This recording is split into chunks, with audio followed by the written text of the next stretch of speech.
This is the Voyage Report podcast, where you get the scoop on travel. Now, the editor-in-chief of the Voyage Report, Mark Albert. Greetings, fellow travelers, and welcome. Today, we're going to explore some European gems, Montenegro and Slovenia, among others. Have you been? Our next guest just returned from both countries and Ireland. Terry Anzer is one of the most prolific contributors to the Voyage Report and the publisher of Strangers in the Living Room, a website for those who love travel. She's joining us today via Skype from her home near Los Angeles. Terry, welcome to the Voyage Report podcast. Hey, Mark, thanks for having me. Absolutely. So let's talk about your adventures. First of all, what has been your biggest discovery while traveling? We ask all of our guests this question. Well, my biggest discovery is I came back full circle to my own roots. About 100 years ago, my grandparents left what is now Slovenia and came to the United States. And connecting with that country and reconnecting with my heritage has been a huge discovery that, for me, sets Slovenia apart from the many other places I get to all around the world while being a media trainer and a journalist. Oh my goodness, how fascinating. That's incredible. What is then, of all the places you've been, what is the favorite place you've been to? My favorite place? Well, it's hard to decide. I love Ljubljana, but Piran, this little gem of a town, it looks like a little baby Venice, and it's on Slovenia's tiny coastline, only 27 kilometers long. I just want to go there and stay there forever. So I enjoy every place I travel, but if I had to pick just one place, it would have to be Piran in Slovenia. Oh my goodness, and we're going to talk more about Slovenia in a moment. What is the next place that you're traveling to? I know you must have another trip planned. Well, I am actually going back to Slovenia in January because I've experienced it during the summer, but I really want to check out some of the winter activities there. The Olympics are coming up, and this tiny country has produced an unbelievable number of world-class athletes. If you're a hockey fan, you know about Anže Kopitar of the LA Kings. He's Slovenian. Tina Maje, for many, many years, one of the top women World Cup skiers, Slovenian. And the whole country is just obsessed with physical fitness and sports. They just won the Euro Cup basketball tournament, which was huge. And the cities empty out on the weekends because everybody's out in the forest and in the mountains and at the seaside. They're hiking, they're biking, they're mountain climbing. And so it's going to be fun to root for not only the Americans, but also the Slovenian national team in the upcoming Olympics. When you alluded to this, but Slovenia is really not a random destination. It's deeply personal for you, and you've really connected with your roots over the last couple of years. Yes, I have. Now, my friends tease me that most travelers will, you included, most travelers will go to a country and buy a T-shirt. I bought the citizenship. I claimed my citizenship in Europe, the EU, through my family's ancestry in Slovenia. It's a long process that I will blog about at some point, but I still have a few odds and ends to take care of before it's a done deal. I mean, I have become a citizen, but I have a few more bureaucratic things to take care of.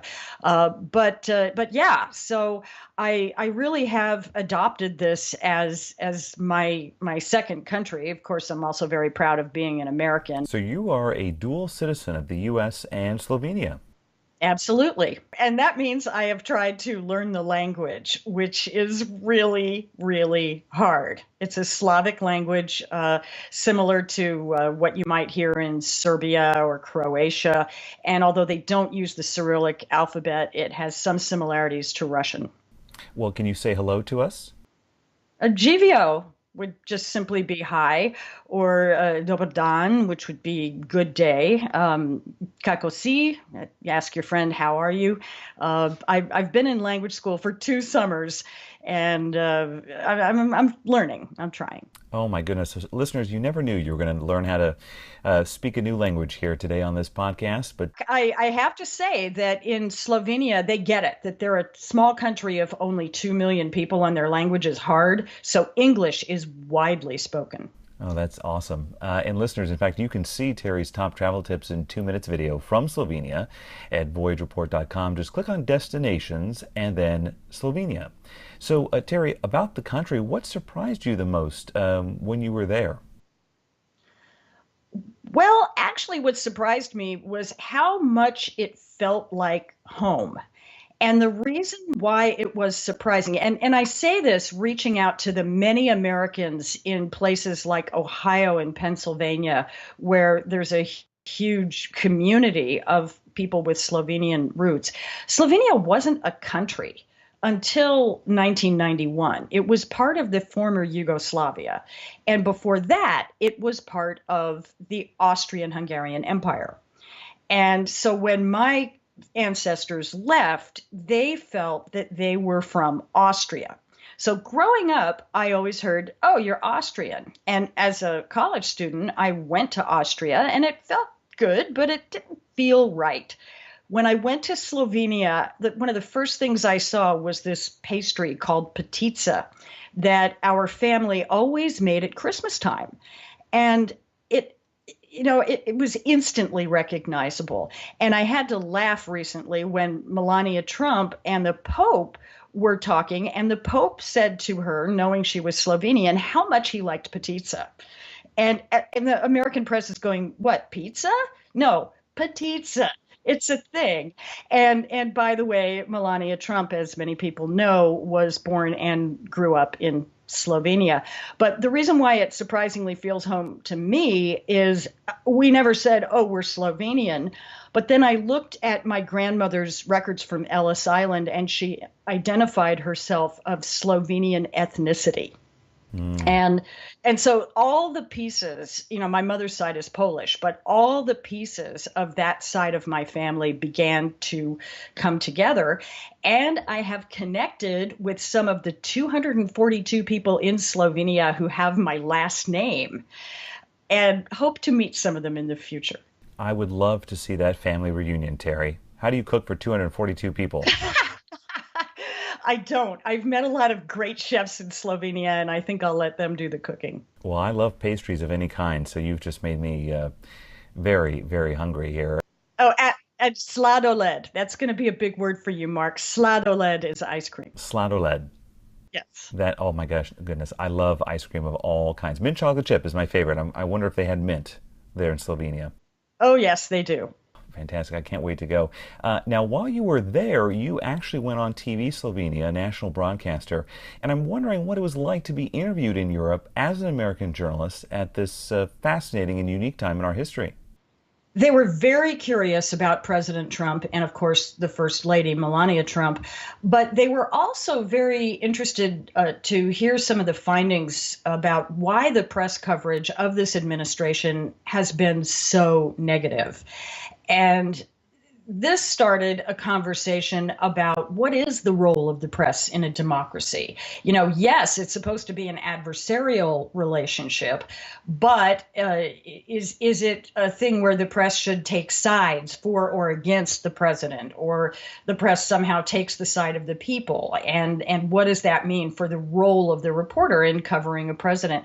So this conversation continued on one of the large news websites in Slovenia, seal.net. And I'm looking forward to continuing that conversation when I go back to Slovenia in January. They want to have some more follow-up interviews and discuss the press freedom issues more. You could be like a global ambassador for the country now. Well, I hope so. I really think, Mark, and I know you agree with this, that the First Amendment and press freedom is just a real gift, and you don't appreciate it until you're in a country where they don't have it, and you can't speak and share your thoughts freely. Absolutely. Well, you had recommended me for a teaching position in Vietnam, and I went there for 6 weeks and taught journalism, and these questions would come up. It's a socialist country with a communist party, and these questions of freedom of the press and what you can say even about travel or the state or anything like that came up in our discussion. So definitely the First Amendment is a very valuable piece for American citizens. Absolutely. And something I really, really enjoy talking about, whether I'm in Vietnam or Slovenia or anywhere. Well, now let's talk about another country that you recently went to. You returned from Montenegro, and listeners, Terry's top travel tips in 2 minutes video and her photos, along with money-saving tips, are now up at voyagereport.com under destinations. Terry, what did you think of the country? Well, first of all, you have to look at the geography of the former Yugoslavia, and it includes a number of places that are now separate countries. Montenegro is one of those countries.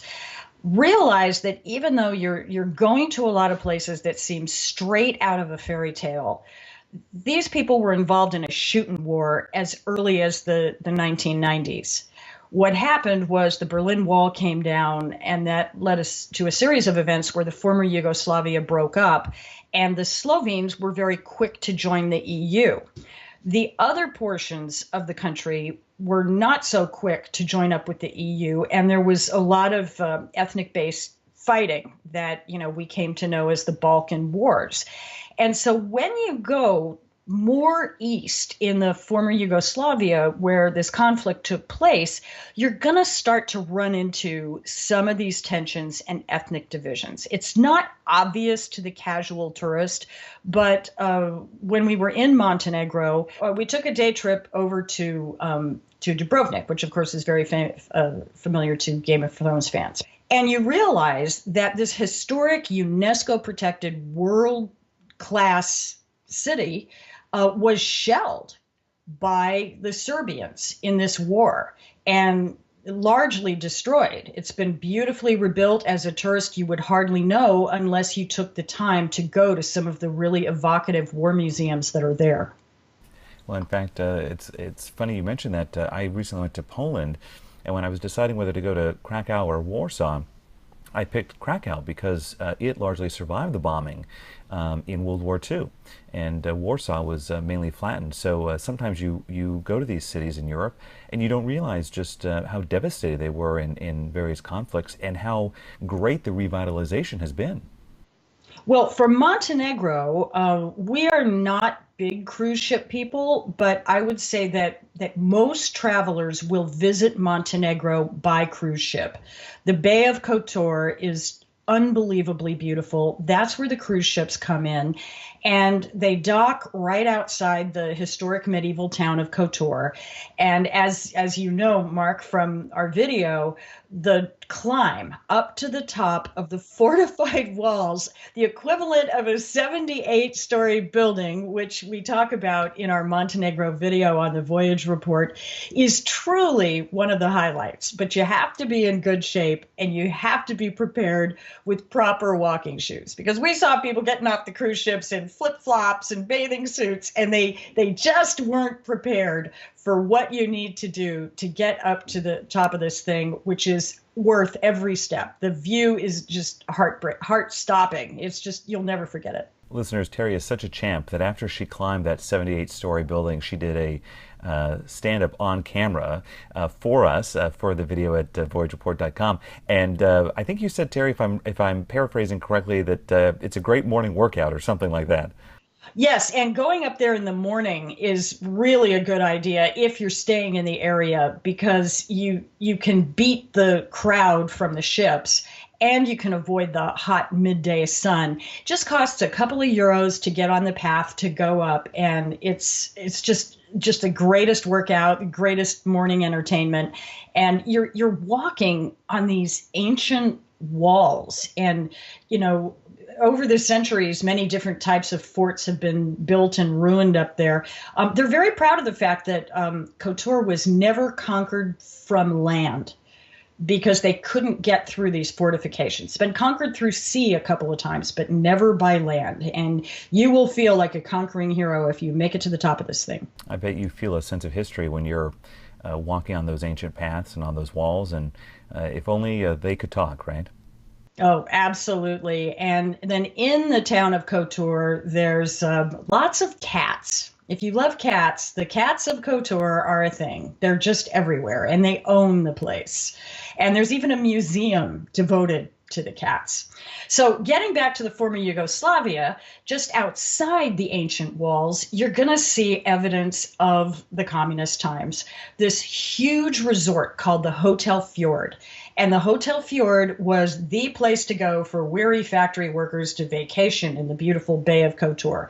But now it's been replaced by much fancier digs, and it's been abandoned and sort of taken over by local artists who've decorated the walls, and it's all falling apart, and there's broken glass everywhere. But weirdly, it's kind of a tourist attraction to see this abandoned site from the communist times.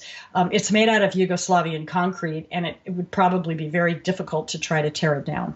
And you also did a column for us on this Hotel Fjord, and the photos that you took are really haunting. For example, I think one of the photos is of the pool area. The ceiling is sort of halfway into collapse. It's obviously drained of all water. There's a walkway with the graffiti artists on either side. It is really spooky. It's almost sort of like an apocalyptic view of this massive hotel and resort.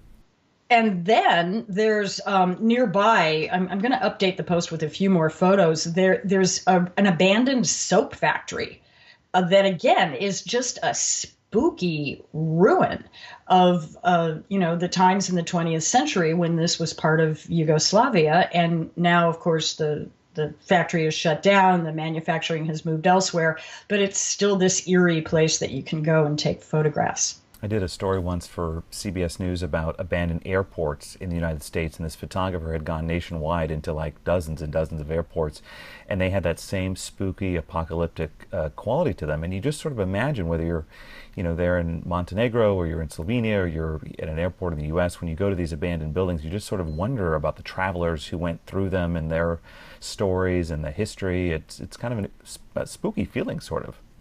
Well, I do want to caution our listeners. I found out by doing this post that there's a whole genre of travel blog that's about abandoned places. And so if you do decide to check out some of this stuff, please be safe. If there is a no trespassing sign, if there is a fence, if there are guards there, there's a reason for it. So just make sure you're not trespassing and violating any local laws if you do decide to check out abandoned places on your own. Now, one of the photos that we've featured prominently from you on our Montenegro page is this delicious looking picture of minced meat. I hope I pronounced this right. You'll correct me. Minced meat cevapici? Cevapici. I'm hungry every time I look at it. What is it? Okay, well, full disclosure, I'm vegetarian, so I've never actually eaten it. But my husband and son, who I travel with, are carnivores, and they love this stuff. It is minced meat, spiced minced meat that is formed into different shapes. It can be in little meatballs, or it can be in little sausage shapes. And then they grill it on an open grill, and they serve it with just lots of fresh veggies. And it's just look at the picture. If it doesn't get your mouth watering, you're not human. I mean, I'm a vegetarian, and I think it looks delicious. It absolutely does. Listeners, we're chatting with Terry Anzer, publisher of Strangers in the Living Room. You can read more of her adventures at strangersinthelivingroom.com, on Facebook and Pinterest, also at Strangers in the Living Room, and on Twitter and Instagram at Terry Anzer, TerryAnzur. And keep listening, because at the end of this podcast, she's going to give us tips for travelers, whether you're a frequent traveler or infrequent. You will not want to miss her tips. Terry, you've really started a new chapter in your life as a travel journalist here after an incredibly successful career in broadcast news. Listeners, she's reported and anchored for media outlets in Rhode Island, West Virginia, Miami, Atlanta, Houston, Chicago, Los Angeles, New York City, and West Palm Beach, Florida. She's even hosted a national show, America's Talking in Depth, on the network that later became MSNBC. So, Terry, how has all of that experience informed your travel journalism? Well, Mark, you're a journalist as well, and we both share a history at CBS News, which is just one of the great news organizations. And you know as well as I do that many people planning a trip now are looking at travel blogs, and what do they find? They find, ooh, somebody has a drone video and they flew over the thing. Or, they have an incredibly cute girlfriend that they want to put on Instagram, and she's facing with her back to the camera and the long flowing hair and whatever. So I look at these things and I realize that there's a place for journalism because even though I may be very inspired by the Instagram picture or the drone video, then there's the question of, okay, I have to go to this place. I have to get there. I have to find a place to stay. I don't speak the language. Will I be able to talk to people? What are the top things I should see? How can I avoid being ripped off? All of these questions that you and I, as professional journalists, are able to use our background to give people the practical advice that they need to have all the same experiences that we have checked out for them. Absolutely. I mean, that's one of the reasons that I wanted to start the Voyage Report because, TripAdvisor is so great, but there may be 10,000 posts for the place you want to go, or hour-long documentaries are great, but you only want sort of a 2-minute highlight. And so every destination at voyagereport.com, we put money-saving tips and before you go and worth noting and how to get there and all that stuff, because I agree with you. You can have great Instagram pictures and great drone video, but that doesn't tell me that if you really want to go to the catacombs in Paris, don't go until after 3 p.m. because the line is outrageous. And oh, by the way, you can reserve tickets in advance online. Those are the kind of practical tips that you bring to your coverage and that we try to bring at the Voyage Report, because that's what people want to know when they're planning a trip. They may be intimidated, they may be frustrated by planning international travel, and I think your coverage tries to make it as easy and accessible for people as possible. And also, I think that sometimes we don't give enough respect to some of the great destinations we have here in the United States. Some of the biggest engagement posts that I have on Strangers in the Living Room are things like the Rocket Center in Huntsville, Alabama, where Space Camp is, but it's also great for adults. Or San Francisco, where, time-honored tourist attractions like Fisherman's Wharf are great places to visit. And there are some lesser-known neighborhoods as well that are definitely worth a stop. And then here in LA, LA is an incredibly intimidating city to visit. Now, you and I are from here, but the freeways, how do you navigate that? And one of my posts was on a family winery that's been in downtown LA for many, many decades and is still there for you to visit. So you don't have to go all the way to the wine country to drink great wine in California. You can do it right here. So these are the kinds of discoveries, whether they're here in the United States or for people who, say they've already been to London, Paris, Rome, and they're going, well, I love Europe, but where do I go next? We try to answer those questions. Well, now, Terry, this podcast is all about you, but I'm going to give a quick fun fact here. You mentioned Space Camp in Huntsville, Alabama. I went to Space Camp in 8th grade. It's actually called Space Academy by the time you get to that age. Space Camp, by the time you're in 8th grade, you're too old for the actual Space Camp, so it's Space Academy, and I had a blast. I've always been a space geek and a fan. In fact, I went to the last shuttle launch ever, which was in Florida, and you're right, it's sort of a hidden gem of a tourist attraction, but either go as a tourist or send your child there because it was just a once-in-a-lifetime experience, and I'll never forget it. And my top travel tip is go on Sunday because that's when they change out the groups of campers. And so you'll have pretty much everything there to yourself. Now, listeners, we have a fun fact on Terry. She actually went to high school in the San Francisco Bay Area, and one of her classmates was none other than Apple founder Steve Jobs. Now, Terry, did he give all of his classmates stock in the company? I wish. No. In fact, I've written a blog about this, going to high school with Steve Jobs. And it really is a statement of how isolated you can be in high school. Everybody has their own crowd of friends that they stick to, and they don't really reach out. And, if you're part of the athletic crowd, you don't really meet the counterculture crowd or whatever. In my case, I was the editor of the high school newspaper. And if I'd known what Steve Jobs and Steve Wozniak, who went to a different high school, were doing in that garage, I probably would have done a story about it. But the reality is that we had no idea. And, he sat behind one of my best friends in homeroom and was kind of a rabble rouser, actually. But no, I didn't know him well at all, nor do I have any stock as a result. Listeners, what genius is sitting behind you or your loved one in high school? We'll never know. You'd be surprised. Now, Terry, you also recently returned from Ireland, one of my favorite countries. What did you think? Well, okay, the weather, you can have it, unless you love rain. But the thing about it, and I'm sure you're going to agree with this, Mark, because everybody says this, the people are amazing. Absolutely. Everywhere we went, the people were so friendly and so welcoming.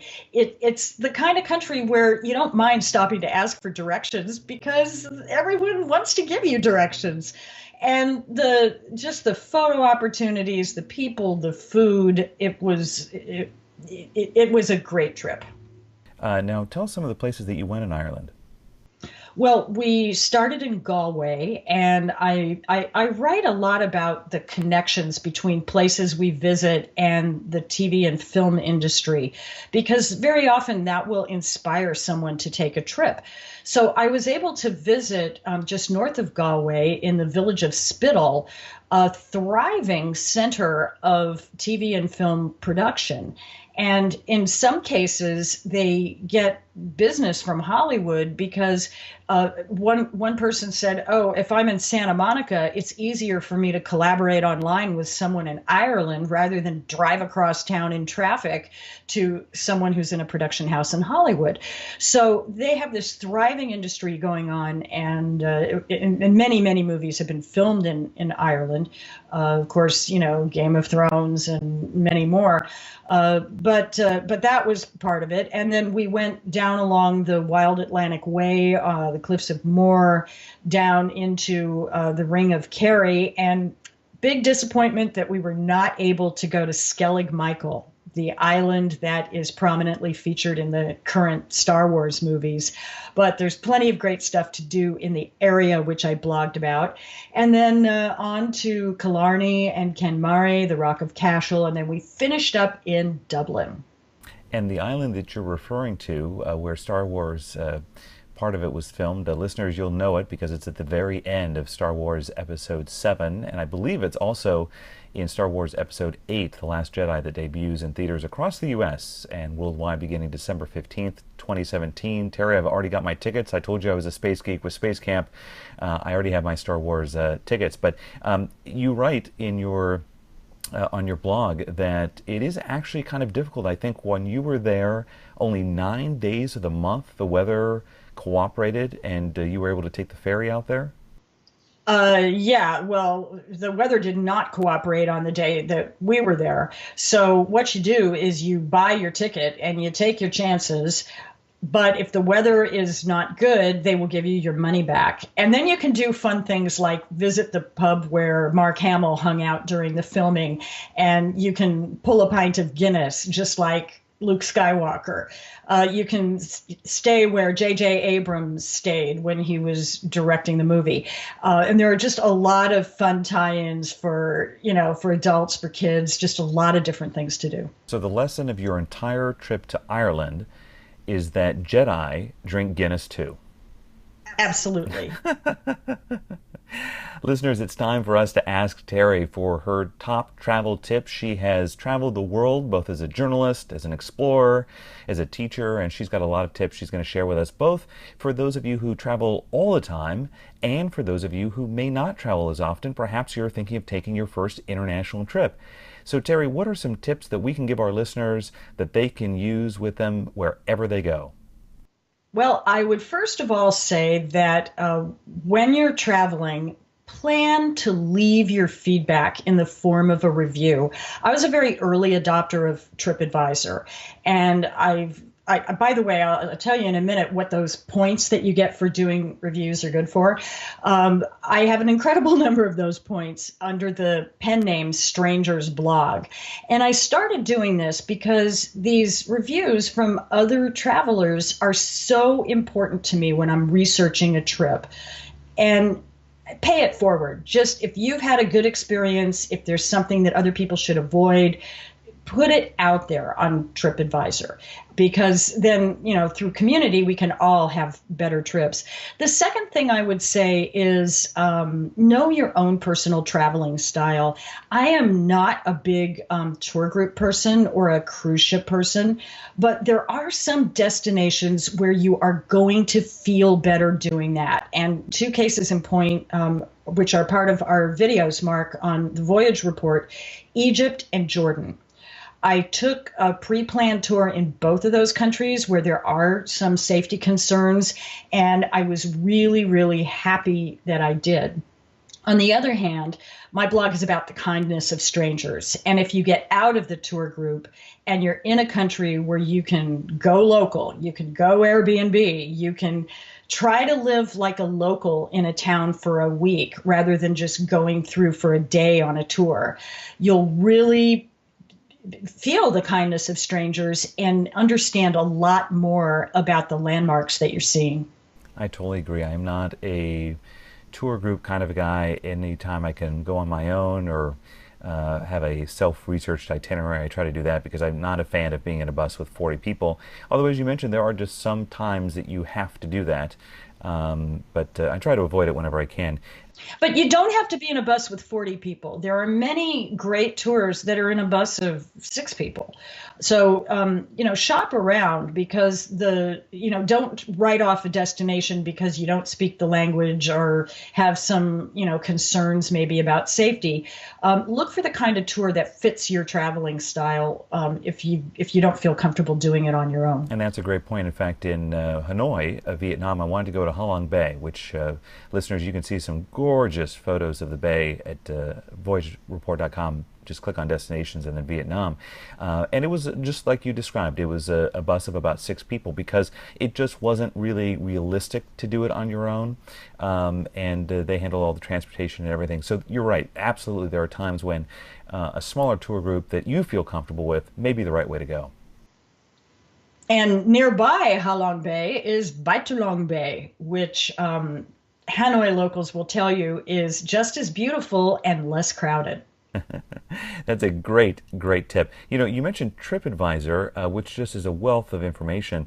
We reported a couple of weeks ago that they were accused of removing some posts, on some safety posts, when people had said that things had happened, whether it be attacks or crimes or whatnot at various hotels or resorts. They're now adding badges when there are questionable safety things. Do you think that's a good move? I do think it's a good move. In Jordan, in Petra, the bad guys know that you will be spending your entire day in the UNESCO World Heritage Site, and so they pretty much have all day to get into your hotel room and mess with your stuff. So I reported that this happened to us. Somebody went in and went through our stuff while we were in the park, and TripAdvisor didn't delete that. They left it there. And I think it's something that travelers to that destination should know. And by the way, I promised I would tell you what the points are good for. In Ireland at the TBEX, it's a convention of travel bloggers, I actually met someone from TripAdvisor, and he said, keep collecting those points because they are coming up with a way to redeem them, and stay tuned for the announcement. By the way, listeners, Terry is in the top 1% of all reviewers in the Los Angeles area on TripAdvisor. Did I get that right, Terry? You did, and I'm going for top 1% in the world. Oh my goodness! So, listeners, you've got to find her at TripAdvisor to help her reach that goal. Now, Terry, you said you were an early adopter. How many years now have you been posting reviews on TripAdvisor? You can look it up. I think since 2009, maybe. Wow. Yeah, and it's the first thing I do when I get back from a trip before I blog or anything. I do my TripAdvisors. And then when I go back to write about the destination, if I want to refresh my memory about the details, they're all there in my review. And how many posts have you had? Don't make me look this up. I stopped counting. Thousands, no doubt, right? Not that many. Hundreds. Well, and listeners, we'd be so grateful if you would leave your tips and reviews as well on our destination page. You've heard Terry talk about Slovenia and Montenegro and Ireland and all those places, so feel free to Leave your comments on our pages as well. You can read more of Terry's adventures at strangersinthelivingroom.com. And by the way, Terry, before we let you go, where did you come up with that name from? Oh, I have owned that domain name ever since I was a professor at USC, and I was researching the early history of television news in Los Angeles. And in 1949, when a little girl named Kathy Fiscus fell down a hole and had to be rescued, and the rescue was covered by a television station with a live truck for the first time, it brought strangers into the living room. And so I thought this would be a title of a book. But then, for various reasons, I put that project on the shelf, and I was thinking of starting up a travel blog, and I realized, wow, everywhere you go, you're a stranger in somebody's living room. And when I welcome people into Slovenia or into Southern California, I'm welcoming strangers into my living room. And people seem to like the name of the blog, and it works really well for a travel blog. And then there's the famous quote from Tennessee Williams in A Streetcar Named Desire: "I've always depended on the kindness of strangers." And listeners, if that's too long of a title to type, Terry also has the URL sitlr.com, the acronym strangersinthelivingroom.com. Terry covers Slovenia, Europe, Africa, Asia, and the Americas there on her website. You can also follow her on Twitter at Terry Anzur, TerryAnzur, and on Facebook at Strangers in the Living Room. And as we mentioned, she's a star on TripAdvisor. Terry Anzur is a travel journalist, a longtime mentor to me, a top contributor to the Voyage Report, and, as she likes to say, a citizen of the world. Terry, thanks for taking time to be on our podcast.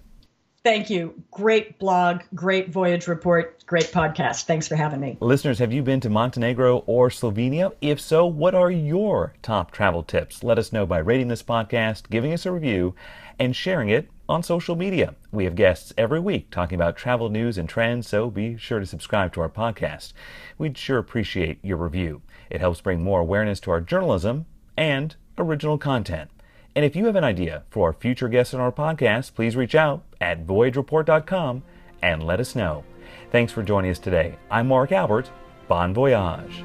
You've been listening to the Voyage Report podcast. Get the scoop on travel at voyagereport.com.